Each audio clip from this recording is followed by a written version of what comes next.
Hitler se pegó un tiro en un búnker mientras Berlín ardía sobre su cabeza.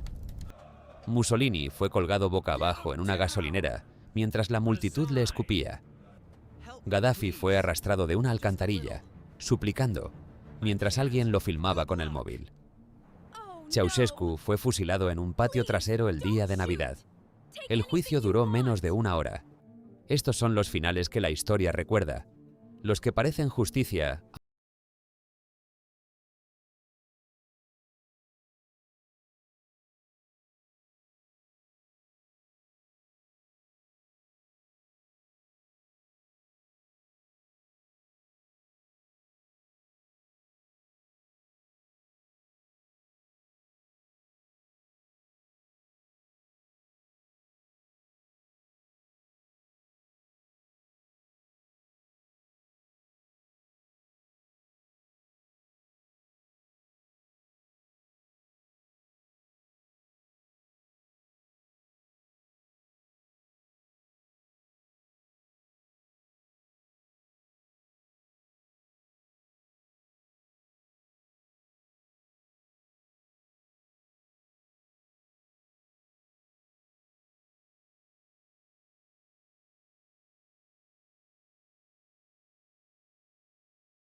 Se casa con Eva Braun en una sala del búnker mientras Berlín se derrumba encima de ellos. Al día siguiente, 30 de abril de 1945, a las 3:30 de la tarde, Hitler y Eva se retiran a sus aposentos privados. Los que los encontraron describieron la escena con precisión. Hitler había mordido una cápsula de cianuro y simultáneamente se había disparado en la cabeza. Eva solo había tomado el veneno. Los cuerpos fueron subidos por las escaleras del búnker, empapados en gasolina en el jardín de la Cancillería del Reich, y quemados mientras la artillería soviética seguía bombardeando a pocos kilómetros.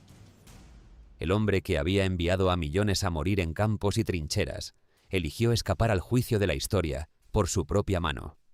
Tenía 56 años. Sus restos fueron tan minuciosamente destruidos que durante décadas circularon teorías de que había escapado. En 2018, científicos franceses examinaron fragmentos de cráneo conservados en Moscú y confirmaron que eran de Hitler. No escapó. Simplemente eligió el único final en el que todavía tenía el control. Hitler eligió su propia muerte. Mantuvo el control hasta el último segundo. El siguiente dictador de esta lista no tuvo esa suerte. Su final fue decidido por sus propios compañeros de partido. Los mismos hombres que habían pasado años aplaudiéndole desde los balcones. Abril de 1945. Mussolini huye. El hombre que durante 20 años se había paseado por balcones predicando sobre un nuevo imperio romano, está ahora escondido dentro de un convoy alemán, disfrazado con un abrigo militar, intentando llegar a Suiza. El 27 de abril, partisanos comunistas detienen el convoy en un control cerca del lago de Como. Entre los soldados, encuentran algo que no esperaban. Al Duce en persona, el gran líder fascista, escondido como un criminal común. Mussolini y su amante, Clara Petacci, son retenidos durante la noche. Al día siguiente, llega un líder partisano con órdenes de ejecución. Los detalles exactos varían según el testigo, pero el resultado no. Mussolini y Petacci son llevados a la verja de una villa en el pequeño pueblo de Giulino di Mezzegra y fusilados con una ametralladora.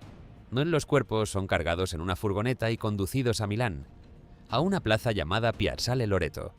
La elección del lugar no es aleatoria. Meses antes, el régimen de Mussolini había ejecutado a 15 partisanos y expuesto sus cadáveres en ese mismo lugar. Ahora era su turno. Cuando el camión llegó al amanecer del 29 de abril, los cuerpos de Mussolini, Petacci y varios oficiales fascistas fueron arrojados al suelo. La multitud se congregó rápidamente. La gente los pateó, les escupió, disparó sobre ellos. Una mujer, disparó 5 veces más al cuerpo de Mussolini, una vez por cada uno de sus hijos muertos en la guerra. Luego llegó el momento final. Los cuerpos fueron colgados boca abajo desde el techo de una gasolinera. La multitud enloquecida celebraba debajo de los cadáveres. El hombre que había prometido devolver a Italia la gloria del Imperio Romano terminó colgado boca abajo en una estación de servicio, mientras la gente bailaba a sus pies. Mussolini murió a manos del pueblo que una vez lo adoró. El siguiente caso es diferente, más lento, más silencioso y más perturbador, porque no fue el pueblo quien lo mató, fue el miedo que él mismo había sembrado durante décadas. La noche del 1 de marzo de 1953, Stalin organizó una de sus habituales cenas de madrugada en su dacha cerca de Moscú. Bebió en abundancia con su círculo interno de funcionarios soviéticos, los mismos hombres que vivían en terror constante a sus purgas y detenciones nocturnas. Sobre las 4 de la madrugada, Stalin despidió a todos y se retiró a sus aposentos privados. Y entonces algo ocurrió. Pasaron las horas.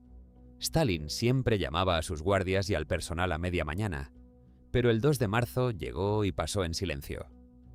Aquí es donde la historia se vuelve más oscura.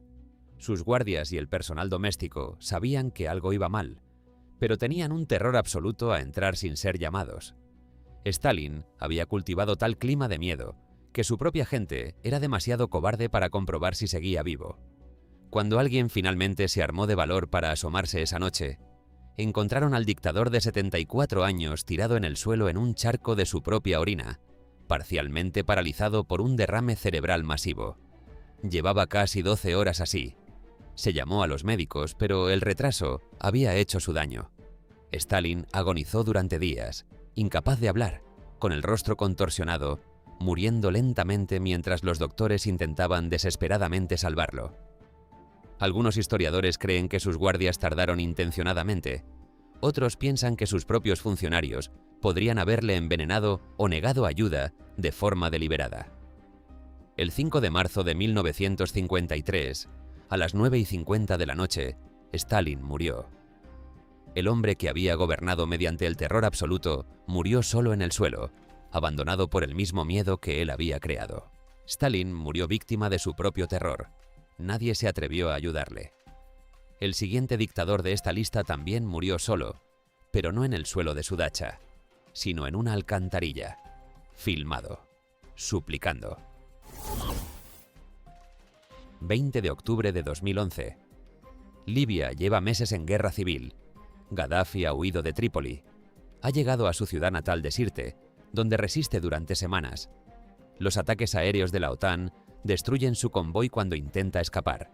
Gaddafi sobrevive al bombardeo y se esconde en una alcantarilla de hormigón con unos pocos guardaespaldas que quedan. Cuando los rebeldes lo encuentran, lo arrastran hacia afuera. Hay varios vídeos grabados con móviles. En todos ellos aparece el mismo hombre, ensangrentado, desorientado, el rostro hinchado, la ropa destrozada, siendo manoseado por combatientes eufóricos. En uno de los vídeos se le oye preguntar qué ha hecho mal. Lo que ocurrió exactamente en esos últimos minutos sigue siendo disputado, pero Gaddafi recibió un disparo, se dice que en la cabeza, y murió poco después de ser capturado. Su cuerpo fue expuesto durante días en Misrata. Los ciudadanos hacían cola para ver el cadáver de su exdictador tumbado en el interior de una cámara frigorífica comercial. El hombre que había gobernado Libia durante 42 años con una mezcla de brutalidad y excentricidad terminó en una alcantarilla, suplicando, mientras alguien lo filmaba con el teléfono. La frase que recorrió el mundo fue: atrapado como una rata en un desagüe. Gaddafi, Stalin, Mussolini, Hitler. 4 finales violentos o humillantes. Pero hay un dictador en esta lista cuyo final fue tan rápido y tan brutal que duró exactamente lo que tarda en ver esta frase. Un juicio de menos de 1 hora. Y una pared. 25 de diciembre de 1989. Día de Navidad. Nicolae y Elena Ceausescu llevan 3 días huyendo. La revolución anticomunista ha desbordado Bucarest. Intentaron escapar en helicóptero el 22 de diciembre. Fueron capturados horas después. Ahora están de pie en una pequeña sala de una base militar en Targoviste. El juicio dura menos de 1 hora. Los cargos, genocidio y malversación, entre otros. La pareja aparece confundida y desafiante. Elena protesta repetidamente que el proceso es ilegal. El veredicto nunca estuvo en duda. Culpables. Pena de muerte. Minutos después del juicio, Nicolae y Elena son conducidos a un patio exterior. Los soldados se alinean. A la pareja no se le da oportunidad de despedirse ni de hacer declaraciones finales. El pelotón de fusilamiento abre fuego. Ambos caen casi al instante. Sus cuerpos alcanzados por más de 100 balas. La ejecución fue filmada. Esa misma tarde, la televisión rumana emitió la noticia junto con las imágenes demostrando que estaban muertos. Las imágenes se extendieron internacionalmente. El mundo vio cómo un dictador que había gobernado durante 20 años pasó del poder a la ejecución en exactamente 3 días. Ceausescu tardó 3 días en caer. El siguiente dictador de esta lista tardó 31 años en caer. Y cuando cayó, no fue por una revolución, fue por una emboscada en una carretera, organizada por los mismos hombres que habían servido bajo sus órdenes durante décadas. 30 de mayo de 1961, República Dominicana. Rafael Trujillo lleva 31 años gobernando el país como su reino personal. Ha ordenado asesinatos, torturas y desapariciones con una crueldad casual que ha convertido su nombre en sinónimo de terror en el Caribe. Esa noche, Trujillo viaja en coche por una carretera a las afueras de Santo Domingo.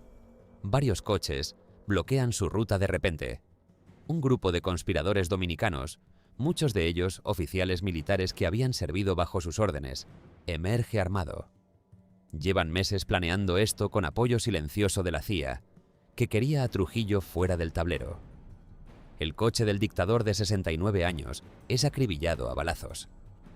Algunos testimonios aseguran que Trujillo intentó defenderse, sacando su propia pistola y disparando a sus atacantes antes de ser alcanzado varias veces. No sé, en minutos estaba muerto en la cuneta de una carretera. El hombre que había gobernado con mano de hierro durante 3 décadas, acribillado por sus propios hombres en una carretera oscura. Los conspiradores cargaron su cadáver en uno de sus coches. Durante horas, debatieron qué hacer con él. El cuerpo de Trujillo permaneció en el maletero de un coche, mientras sus asesinos decidían cuál era el siguiente paso. Para un gobernante tan brutal, el final fue apropiadamente el mismo: violento, rápido y sin dignidad. Trujillo murió en una carretera, traicionado por los suyos. El siguiente caso es el único de esta lista que murió en España. Y es el único que murió sin que nadie pudiera hacer absolutamente nada para evitarlo, porque su muerte, como su vida, fue completamente controlada por él hasta el final. Francisco Franco gobernó España durante casi 4 décadas. Llegó al poder tras una guerra civil que costó cientos de miles de vidas. Durante su dictadura, entre 30.000 y 50.000 personas fueron ejecutadas. Cientos de miles pasaron por sus cárceles. Pero Franco no murió en ninguna cuneta. No murió en ningún búnker. No fue juzgado ni fusilado. Murió en una cama de hospital de Madrid el 20 de noviembre de 1975. Tenía 82 años. Lo que ocurrió en sus últimas semanas de vida es uno de los capítulos más perturbadores de la historia médica española. Franco sufrió una cascada de fallos orgánicos: insuficiencia cardíaca, hemorragia gástrica, fallo renal, peritonitis, tromboflebitis. Su cuerpo se estaba apagando, pero su equipo médico y su familia se negaron a dejarlo ir. Durante semanas, Franco fue sometido a una serie interminable de operaciones, transfusiones y procedimientos que los propios médicos describieron después como un encarnizamiento terapéutico. Mantenerlo vivo artificialmente contra toda lógica médica. ¿Por qué? Porque morir el 20 de noviembre tenía un peso simbólico enorme. Ese mismo día, en 1936, había sido ejecutado José Antonio Primo de Rivera, fundador de la Falange. El régimen quería que Franco muriera ese día. Y lo consiguieron. Franco murió rodeado de médicos, de familia y con todos sus títulos intactos, sin haber pisado un tribunal, sin haber respondido por ninguno de los crímenes de su régimen, sin que ninguna institución internacional pudiera tocarlo. Y con el sucesor que él mismo había elegido, Juan Carlos I, ya designado para continuar la transición que Franco había diseñado. Murió ganando. Franco murió en su cama, con el control hasta el final.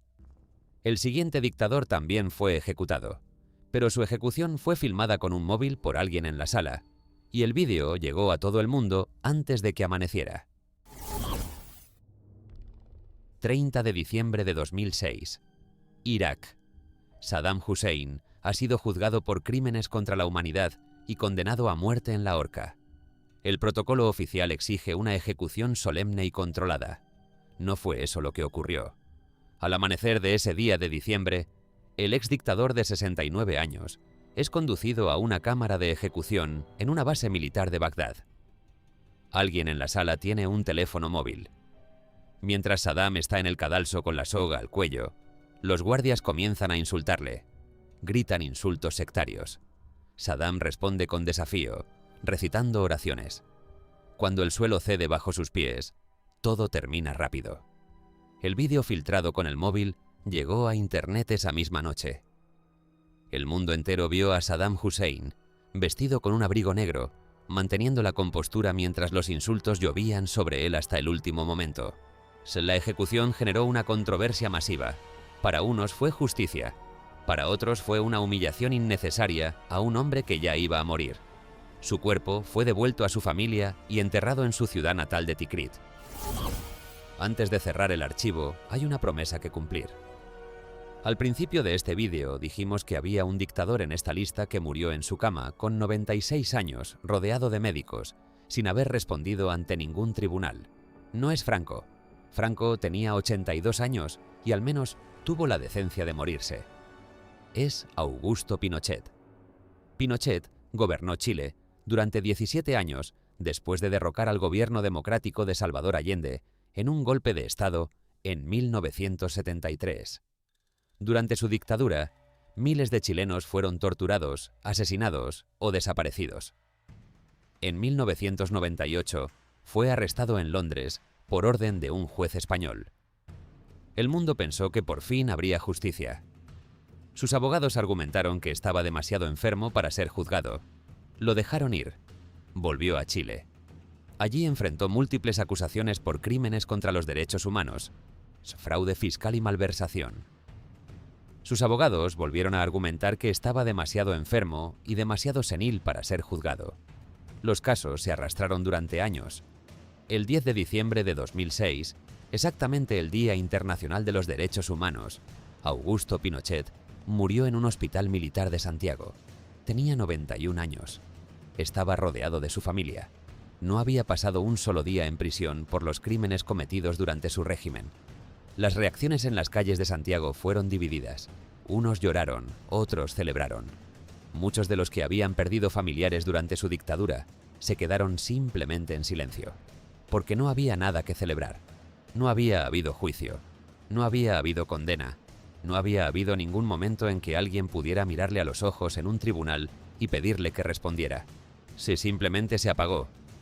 De los 8 dictadores de este archivo, 7 murieron de formas que la historia puede procesar: el tiro en el búnker, la horca, la alcantarilla, el pelotón de fusilamiento.